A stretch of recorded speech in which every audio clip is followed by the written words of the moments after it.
Hello and welcome to the Checking the Gate podcast. This is Doug. And Mason. And today, well, first of all, let's dispense with some pleasantries. How you doing, Mason? It's been a while. It has been a while. Have you been podcast cheating on me? I've been mostly recording the Music A to Z podcast with my brother Steven. Okay. We have recorded a few episodes. What was the last thing you and I recorded? Was it Spider-Man? Spider-Man 3 could have been. Yeah, I've recorded a few since then. So the quick answer is I've been very podcast promiscuous. Oh. Getting around a lot of different podcasters, getting a lot of voices on the show, and I think I'm developing a rash. So you may want to keep a safe distance. Yeah. Where's the Purell?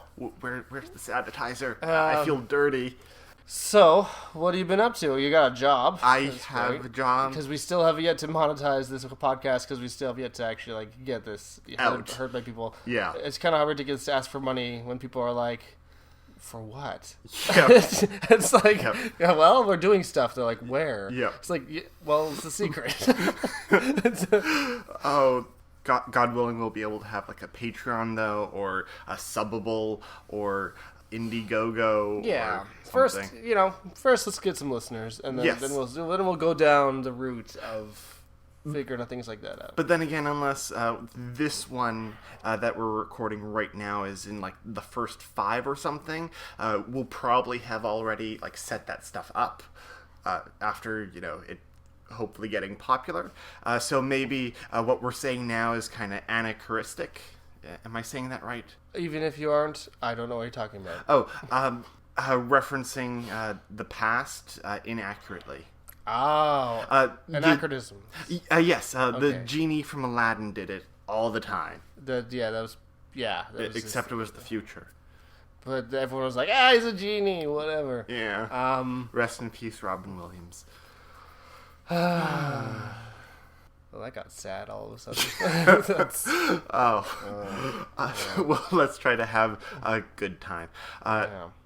So, recently we saw a movie separately on our own. Mm-hmm. And would I be right to say that it kind of gave a sore in the neck with the title?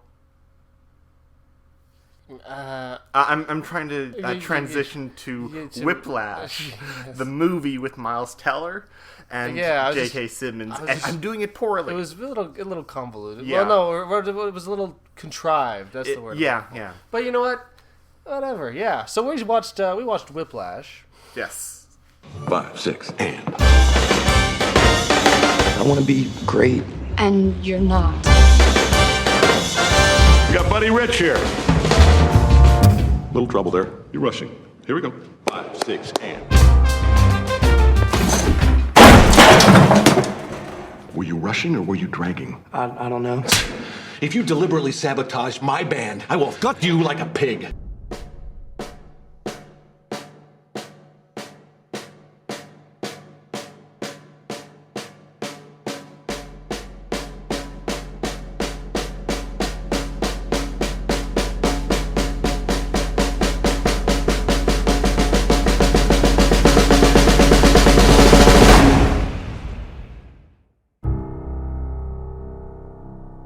The circumstances surrounding my watching it actually were kind of sad, and I was actually going to go see a play with a friend of mine in it, and then we were just due to slight miscommunications between Steve and I, and not being able to find parking, and just a few bad things that made us late. We weren't allowed to go see it because it started a few minutes before we got there, and just due to the nature of live theater, Can't just waltz right in. Yeah. And it happened to be the last show, so there was we never did wind up seeing it. So my apologies. Was it Avenue Q? It was not. It was a Studio 58 show. Oh, okay. Called Mouth. Sounds tasty. It's something. I don't know. I mean, the thing is, I know very little about it. I'd know a lot more if I was able to see it. Yes. So then we sat back in Steve's car and went okay, so Steve's like, do you want to come to my theater and watch Whiplash? And I was like, yeah, I do. So then I did. It was kind of sad. Went by myself because Steve went and he decided to start working. Right. And he already watched Whiplash. So, Yeah. That is the story of my watching Whiplash. I saw Steve when I went to see Whiplash. Yes. What did he say? Did he go peekaboo? No. He went in to do a theater check, and then as he was walking by, I kind of waved, and he went like, kind of like half a wave or something like that. And then just walked right by. I assumed he was busy. Probably. They've been really busy at Fifth Ave because it's award season. Oh. So and they play a lot of like Oscar shows and stuff Yeah. like that, and they got a nice, at least at the time they had a really nice collection of movies, and they were selling up quite a bit. So like they also had an exclusive on Birdman. Oh wow. So exclusive on Birdman and Whiplash, and Yeah. I think they had the Theory of Everything. Yes, they. At least when I went to see it, they did. Yeah. And what's that other one? Right, the I don't know if Foxcatcher was open at that point. Yes. So yeah, Yeah. they don't have an exclusive on that, but a good collection of movies. Yeah. Whiplash. Well, first of all, it's a story about Andrew, who's played by Miles Teller, is in a prestigious music school. He's a drummer, very gifted drummer. He gets recruited to go to one of the more higher ups, like one of his There is like a performance band in the school. Miles Teller's character is recruited into it. So the class he was in before was not the performance band. It was just like a practice. Yeah, like learning how to drum good. Yeah, look guys, I'm drumming good, and everyone's like, yeah, we're playing trombone good. Yeah. And so J.K. Simmons plays the teacher Fletcher, who he recruits Andrew, and Andrew gets to his class. He learns very quickly that Fletcher's method of teaching is very intense. There's intense, and then there is straight up abusive. Yes, and it gets to be. It pretty much starts off. Abusive. Oh yeah, I was gonna say emotional abusive, but no, it was actually physical abuse there as well. He was slapping him in the face and stuff like that, like Throwing things. yeah. It was it was straight up. Yeah, it was intense. You didn't get to see me wave my hand because you can't. But It's yeah, there's no hiding. The tension's very high. yes. And it pushes Andrew into the limits as to what he can handle, not just as a musician, but as a student and a person. Yep. So I think that's a pretty decent summary. So let's talk a little bit about some of the talent behind the show. I am mad about Paul Reiser. Well, yeah. First of all, let's see. Paul Reiser's in this movie. Yes. Where the hell's he been? Oh God. I thought that maybe the alien in Aliens actually got him. And they're like, but Paul Reiser gave his life for Aliens. but no, he's alive and well and looking a lot older. But, Yeah. What has he been doing? He's been in a few shows, like the Paul Reiser show, which I don't know about you, but I didn't know it existed. It was extremely short-lived. 7 episodes. Yeah, a few guest spots, a few movies, TV movies, and stuff like that. And then there was Mad About You. The Tower. Oh wait, no, not that. That's before Mad About You. Oh yeah, this is. Oh yeah, so actually his credits after Mad About You, there's not actually that many. Oh, I went to 1999. Okay. Yep. Yeah, so not that much. Another show called Married. Yeah, all along his film credits have been pretty small since Mad About You, but that's okay. Welcome back, Paul Reiser. I have to say, while we're talking about Paul Reiser, the show Mad About You is one of the most comforting, life-affirming shows that I have ever seen. A couple years ago, I streamed all the way through the entire series in like a few months, and it was very cathartic. You know, it's been a long time since I've seen it. It was charming, and also, you know, I remember Helen Hunt and Paul Reiser just working so well together. Oh, it seemed so real. Like, Yeah. you really bought them as a couple, and it was perfect. So, Paul Reiser in Whiplash plays Miles Teller's father, Jim. I think you can kind of see some of the insecurities I think there's a little bit of interplay between Andrew and Jim that sort of imply that like things at home aren't 100% healthy either. Basically, Jim doesn't understand, I think, what music means to Andrew, and there's a little bit of dialogue about that. Especially there's a family dinner thing that really emphasizes that. Personally, I thought that the family dinner scene was to illustrate Andrew's growth as a musician in his own confidence of himself before getting into J.K. Simmons's or Fletcher's band. Before that, he to me came off as a little more meek and unassuming, and after reaching the level of being first chair in that band, he started to get very, very arrogant and full of himself, which is what I think that the family dinner scene really emphasized. Mm-hmm. So let's talk a little bit more about Miles Teller. Talented guy. Yeah, very talented actor. He's only about a year younger than us. Again, illustrating why, like, what the hell have we done with our lives? Asshole. Yeah, thanks a lot, Miles. Making us feel bad about ourselves. Jeez. No, but yeah, he's been. He was just only a couple years ago that he just kind of appeared. Yeah. And he's been in a lot of things since then. It's been a big couple years for Miles. He looks like he started acting in 2004, but like in some short films. So didn't really get a really big break until looks like the 2011 Footloose, which I haven't seen. Oh, I was in the play. Oh, okay. In high school. Well, it looks like. Well, why didn't you make it in the movie? Where were you? Well, I didn't even hear about the casting, and the one I was in was like a straight up musical. Who did you play? I played a coach. Coach. Yeah, okay. the coach of like is it track team or some sports team? I've never seen either version of Footloose, I have to confess. Oh, but I've seen the music video of Footloose with Kevin Bacon dancing around. Oh yeah, well that is just iconic. If you are going to see Footloose, see the one from the 80s, because it's the good one so far as I hear. I didn't see the new remake because I heard terrible things about it. Well, I do remember Zac Efron turned it down because he didn't want to be that guy anymore. The guy who like dances and sings and looks pretty. Now he just settles for acting and being funny and looking pretty. Project X, I remember that movie that came out. I never saw that because I never saw it either. Heard it was terrible. I got some standards that but apparently Miles Teller got another part in that. Yep. But after that, it looks like he got a few good roles. Spectacular Now, That Awkward Moment, Divergent. I saw 21 and Over, and that was not good. Oh, it's another sort of drinking movie. Yeah. So another part. Yeah, well, he's got that kind of like that personality that kind of meshes well with that sort of party scene thing. Well, like he's like a good comic actor. Like his comedic timing is good. It's just this was a very, very bad script that nobody could save. You can't always blame actors. Sometimes you can't even blame actors for bad performances. Like sometimes if the script is bad and the directing is just lazy, then the actors just kind of they can only work with so much.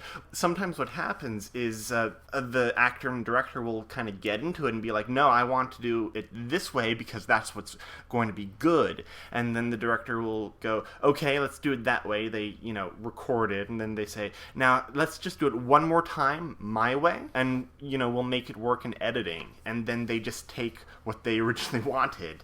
There's a lot of steps along the way between script and final product where things can go wrong.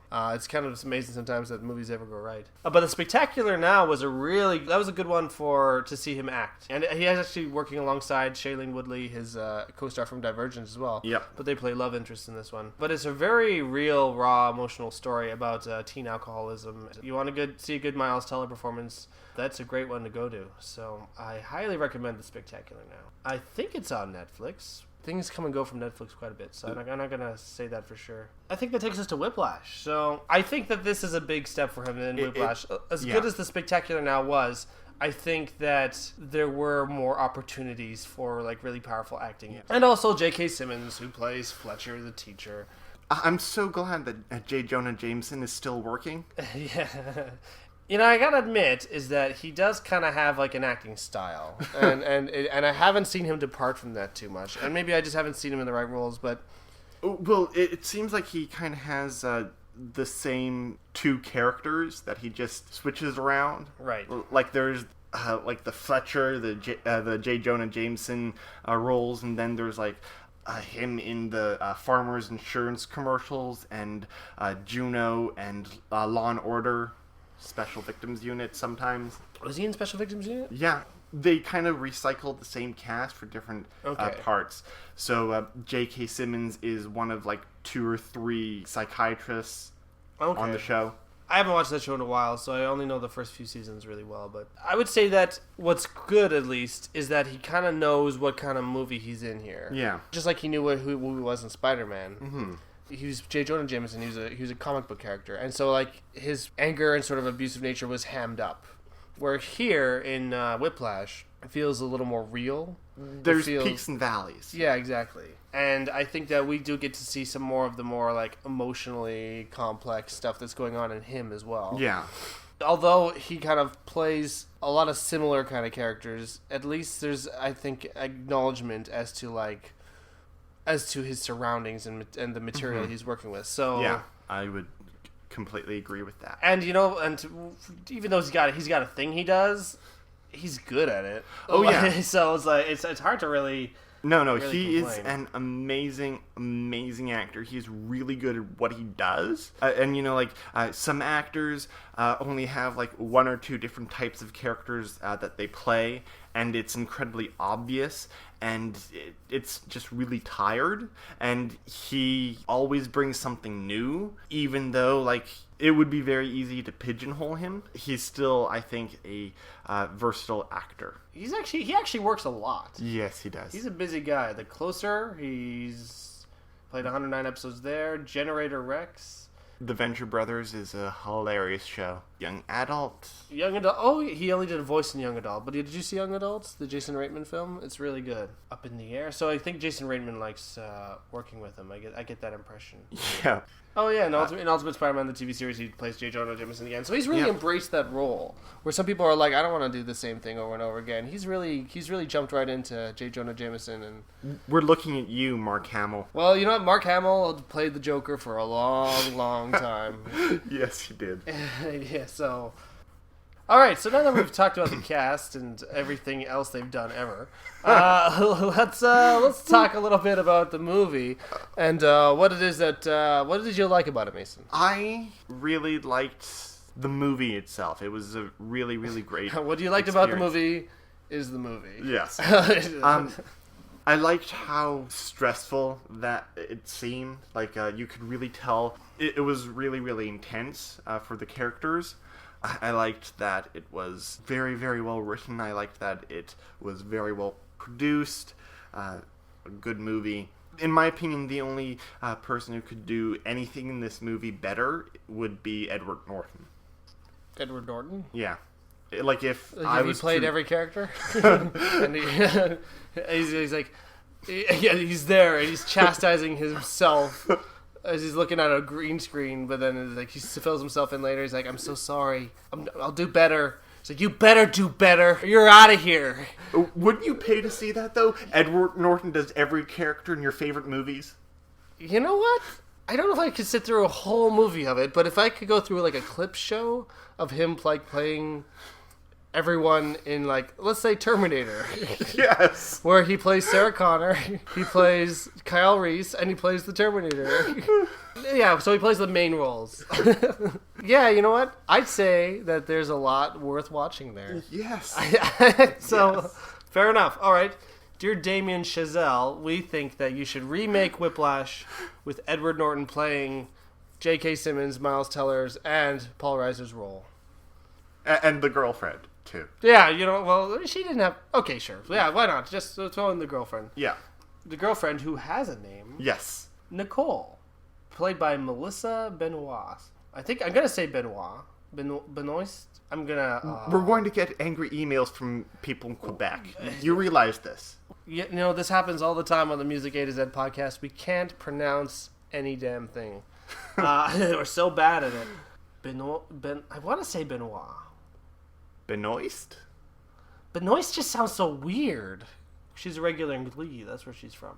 Okay. That's a shame. I really liked her. Ouch. I have strong opinions. about Glee. Clearly. So what did I like about this film? Yes, what did you like? I think I have to agree with you on that, in that you feel the tension. The dynamic between the two lead actors, it's really thick. There's something just about the interplay and the relationship that happens in it. It's actually very complex. Yeah. I don't think we get to see very often this kind of relationship in a movie. I think usually if we see abusive relationships in films, it's usually like a husband against a wife or something like that. Well, just because... Yeah, but, to that end, art is a reflection of the culture it's born from, not life itself. So when we see stuff like that, it's because that's kind of how it usually happens. What do you mean? I wouldn't say that the majority of husband-wife relationships are No. abusive, But like when there is abusive relationships, it's usually either husband and wife or romantic partners. There's like random house invasions and like let's play a game. Like that stuff doesn't happen too often. Yeah, true enough. Yeah, it's in the relationship dynamics. Yeah, to see abuse from a teacher to a student is different and kind of... am I really going to say refreshing? I don't want to say refreshing about abuse. I think you can say it in that it is something... It's a little different. It is. It's familiar. It's familiar territory, but it's exploring a different avenue. Yeah. And while it's not an easy watch. No. And it's not like you're there going like, yeah. No. I kind of harken back to Tyler Durden and the narrator in Fight Club. Okay, yeah, that was another interesting abusive relationship. Okay, actually, I got a funny anecdote when I was watching the movie. So I was watching it, and there was a caretaker and a special needs person watching the movie as well in there, and the special needs person was doing a bit, just not a lot, so it wasn't too bad. It was doing a little bit of a commentary during the movie, and at first it was a little annoying, but then I started to find it kind of endearing, because it was stuff like, he shouldn't be yelling at him like that. And I was just like, it's just one of those, it was really kind of cute. It was like, yeah, you know what? Like, he just says it straight up like that. Like, you know what? He shouldn't be yelling at him. You're right, man. Yeah. He is being very mean to him. You said it. And his character was like, shh. The whole time, it's like, well, you should really stop that. So I like when there's something that happens in a theater that kind of just makes the movie a bit more of a personal experience for you. Oh. And that was sort of like my little I got that little like unique experience in the theater. Back on track. The things I liked that this movie kind of it didn't take a very firm stance. I mean, it was saying that abuse isn't okay. Mm-hmm. But it also kind of raised some questions as far as like, okay, it's not okay, but Miles, or Andrew rather, he was kind of willing to, it was pushing him further. It was kind of getting him where he wanted to be as a drummer. So it's sort of like, it kind of begs the questions of like, how much is pushing is okay? How much is too much? Is the end of where you want to go, is it worth the journey if the journey is so painful and so wrong? Well, to that end, I would argue that in situations like this, where like Andrew, Miles Teller's character, is actually legitimately good and has what it takes to be a brilliant drummer, that regardless of how he gets there, eventually he would get there. Well, not only, but he didn't just want to be a great drummer. He in the movie he says he wanted to be one of the greats. He wanted to be like the best. Yes. But I still would argue that just because he is legitimately that good, eventually he would have gotten there. It just may have taken longer. And the only thing that the abuse that he suffered did was push him to reach that place sooner. So we're kind of getting into the topic of nature versus nurture a little bit here. But eventually, I think he would have gotten there. It just would have taken a lot longer. And he got there sooner because he was pushed really hard. But, on top of getting pushed extremely hard, he was willing to put up with it. The important distinction, I think, though, is that maybe there's more harm done than good. Yeah, and you can kind of see that in his former student, who we don't ever actually see, who did commit suicide. Yes. In that, like... Spoiler alert. Oops. Yeah, I think from this point on, we'll say that with the Checking the Gate podcast, there's going to be spoilers, so we recommend you watch the movie beforehand. Yes. Yes. So the student that takes his own life, I mean, it's clear at that point, you can say, that was too much, that was not okay. There, it kind of shows the long-term damage that can be done, because, I mean, the thing is, like, these things can cause long-term, like post-traumatic stress disorder and stuff like that. Like, it does actually cause real problems, and then is what's worth a human life, you know? Like, okay, maybe this guy was a really beautiful jazz player, but then he still died early, and he still died when he didn't have to die. What is more important? And in this case, I felt that with Fletcher, getting great music was more important than the actual lives and feelings of the students that were under him. Which is, I think, the wrong dichotomy to have for a person, you know, to be good, moral, and nice. But I think what he also wanted, though, was... Here's another sort of interesting idea, is that, like, maybe the student doesn't live as long as he takes his own life, but maybe in that time that he lived, he made a huge impression and, in a sense, became immortal through the sounds that he made and how many people respected him and loved him. But at the same time, I wouldn't take that gamble, you know? I don't think a good person would. And I think this point is emphasized by the fact that Fletcher lied about how the former student died. Yeah, he wouldn't take responsibility for it. Yeah, a lot of interesting ideas. Because I also have to kind of wonder what it is that's going on in him. Yeah. That makes him... If he feels like he has to lie, then it means that... He knows something's wrong. He knows, like... there must be some level of, like, feeling responsible in him. Yeah. And he wouldn't want to share that with his other students. Because then it would, like, deconstruct the power he's built over them. Yeah. So, I mean, this just goes to show, like, the really complex, like... emotional dynamics in the film. Let's take a quick look at the director. Damian Chazelle, I think is how you say it. He was born in Rhode Island, USA. This seems to be one of his first big films that he's worked on. In fact, it's his first feature film, or no, maybe second. Guy and Madeline on a Park Bench, which looks like a small indie film. I don't really recognize any of the actors or anything in it, but it seems like he really likes music-related films, because it has a trumpet on the front of the poster. Or maybe we could, I don't know, read the synopsis and find out. Shut your mouth for once in your life. Okay, fair enough. After connecting with the shy Madeline, a jazz trumpeter embarks on a quest for a more gregarious paramour. Let's just put in a bunch of big words. But through a series of twists and turns and punctuated by an original score, the two lovers seem destined to be together. Pretentious much?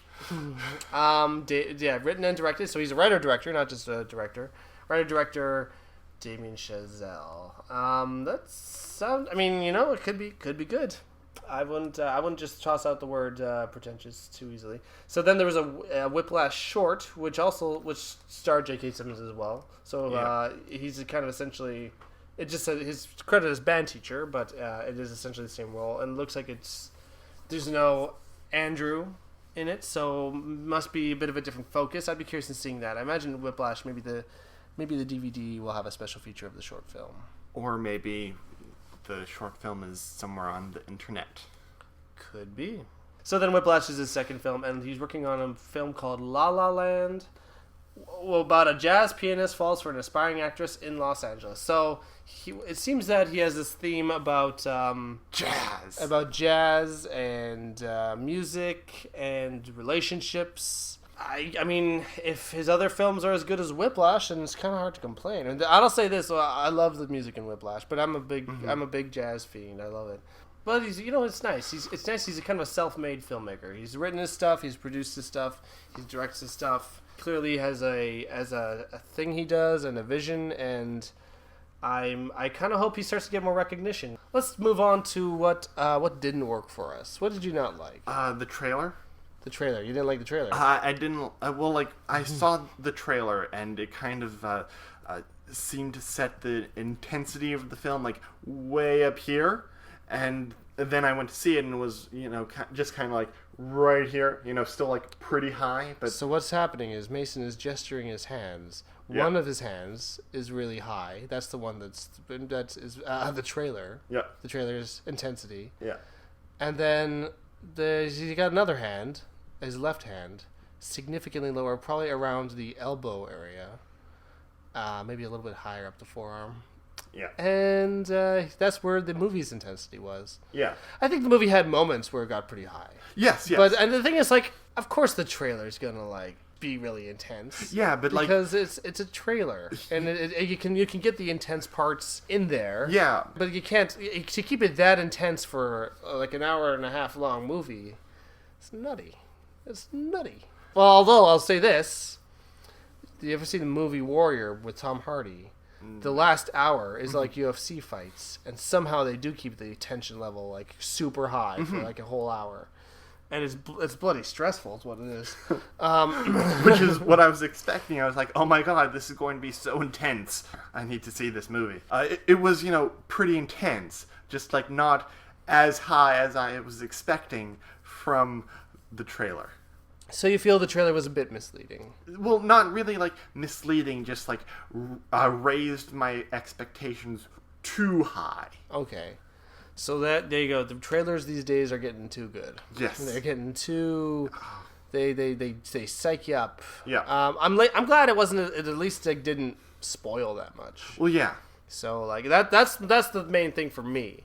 I don't want the trailer to tell me how the whole movie's gonna be. I want to go into the movie knowing as little as possible. All I want to know is like vaguely what it's about. I want to know some of the talent involved. And that's it. Although if I see a trailer and it just looks horrible, then if the trailer can't make it look good, then yeah. I didn't feel like the trailer misrepresented it too badly. And again, I'm kind of glad that there are some moments where you could kind of just breathe, and enjoy. Yeah, enjoy it. I just wish there was they were shorter. They were shorter. Like the breathing moments, like the calmer moments, shorter. Okay. But again, only because my expectation from the trailer for the intensity. I think of the film, your expectations are on par with Fletcher's, and that maybe you shouldn't be pushing Andrew so hard because he's just going to start bleeding all over his drum kit with the intensity that you're begging from him. I'm sorry. I'm sorry. Forgive me. Is that your only note on things you didn't like? Yeah, it might have been nice to see more about Fletcher's story. Yeah, I do feel like maybe there was a little bit of a missed opportunity. Mm-hmm. Later in the film, Fletcher does have a sort of heart-to-heart conversation with Andrew about like why he pushes his students. Red herring. Red herring. Because it's tight. I must be coming down with something. But it does wind up being that Andrew's kind of being set up for something. But part of me does kind of wish that was a sincere conversation, because I do feel like I felt at the time that it was adding kind of a nice layer to Fletcher. Yeah. So that's for that to be kind of a deception, and maybe it wasn't entirely deception. Maybe there was truth in there, and I do feel like there probably was. Yeah, maybe the director learned something from M. Night's early films. Well, don't learn anything from the later ones. No. Other than like how to ruin an entire franchise that is beloved by millions around the world. I also do kind of feel like I would have liked to see a little bit more of Andrew and Jim, the father and son. Yeah. I think that we get hints of their relationship, and I do kind of like how it progresses, but I feel like there's gaps in it. I am mad about Paul Reiser. And he is mad about you. Ah. But I do feel like that could have been expanded more, and that because I kind of see what was going on when Andrew was playing his big solo, and you got to kind of see Jim's face, and there's like this moment of recognition. He's like, now I finally understand what it is my son loves and why he loves it. I feel that could have been more satisfying if we had gotten a little bit more of their relationship earlier on. Because the moments that we do see them together, I think it's quite nice, and I think it works really well. Very well. But I would have liked a little bit more of that. Yeah. Apart from that, my complaints are pretty minimal, and it's always hard to it's hard to get a script that's focused but also fleshes out everything. Mm-hmm. Like it's something that I can't say that I'd do any better. I wish I could, and I've never tried to write this kind of movie, but I can't imagine it being easy to be able to flesh out every relationship to the degree that you need it to. It's kind of the same between Andrew and Nicole. His girlfriend for a short time. Very short time. Is that I would have kind of liked to see a little bit more of their relationship. But at the same time, like, I kind of recognize that part of me really loves watching long movies, and that really kind of like that really set up the stakes and the complex relationships. And I also know that, like, not everyone's gonna want to sit through a movie that long. And so, like, I kind of understand. You gotta appeal to a really wide audience, and this film does touch on enough of those relationships that I don't feel cheated. Yeah, and it really fleshes out the relationship between Andrew and Fletcher, which is the most important relationship in the movie. So, yeah. I guess part of me just kind of wants everything to be a miniseries, or like King Kong length. No, probably not. Well, interesting bit of trivia: Watchmen was going to be a miniseries back when Terry Gilliam was attached to direct. Oh yeah, because I think he said this can't be done as a movie. Yeah. But yeah, I mean, Watchmen was in developmental hell for ages. Oh, so many ages. But nothing ever will beat the length of time that John Carter of Mars was in developmental hell. It literally was almost a century. 70 years. Yes. Yeah. Which is, ridiculous. Oh. And then apparently it even turned out as a bad movie. I didn't think it was so bad. I didn't see it. I just heard so many horrible things about it. No, I you know what? Well, I'll give you a counter argument. I would say that it wasn't amazing. I mean, I think that Disney's expectations for how much money they're wanting to make off of it were a little too high. But I thought that it was a pretty fun adventure film, and it wasn't a horrible film by any stretch of the imagination. It was just fine. So, anything else you want to talk about with regards to Whiplash? Anything like any other notes about the film and the deeper meaning of it, or anything like that? Oh, it's really good. Yeah. Yeah, true enough. It is a good film. It was very engaging and very. Well, I mean, we already kind of touched on how like emotionally complex it was. Bechdel test? Yeah, actually, okay. Let's just talk about the Bechdel test. Okay, just so it doesn't sound like I'm an idiot, there is one female character. There's an Aunt Emma. There's not a lot. Some classmates, but I don't know. So there aren't female characters who talk to each other. All the women in the movie that have like notable lines, like Nicole, are talking about a man, and so it fails completely. I do feel, well, Nicole talked a bit about her backstory, a little bit, well, but so it sounded to me like she was not a bad character, but again, didn't get a whole lot of screen time. But also, like, as the test is illustrating, she was there to serve as a foil for the male protagonist. This is true. This is true. If it weren't for Andrew, she wouldn't have any purpose in the movie. Yeah. That's a good point. So, unfortunately, Whiplash does fail the Bechdel test. Yeah. It is a very male-centric movie. Then again, most movies failed the test. But, you know, that's why these conversations are important about the portrayal of women in movies. Nicole is, I don't doubt, a person with dreams and aspirations and a life outside of Andrew, even though we don't get to see that. Either way, the way she is portrayed, it is as a foil for him, you know, so we can see more of his personality and stuff like that. Unfortunately, though, the movie fails the test. It is sort of, in some ways, a bit of a consequence, just because the cast is actually pretty small. The actual lead roles are not. There's not many of them. Mm-hmm. And there was also the lady who, I think she was a lawyer. Yes. And she was talking to Andrew about the third act reveal. Yeah, but again, small part. Mm-hmm.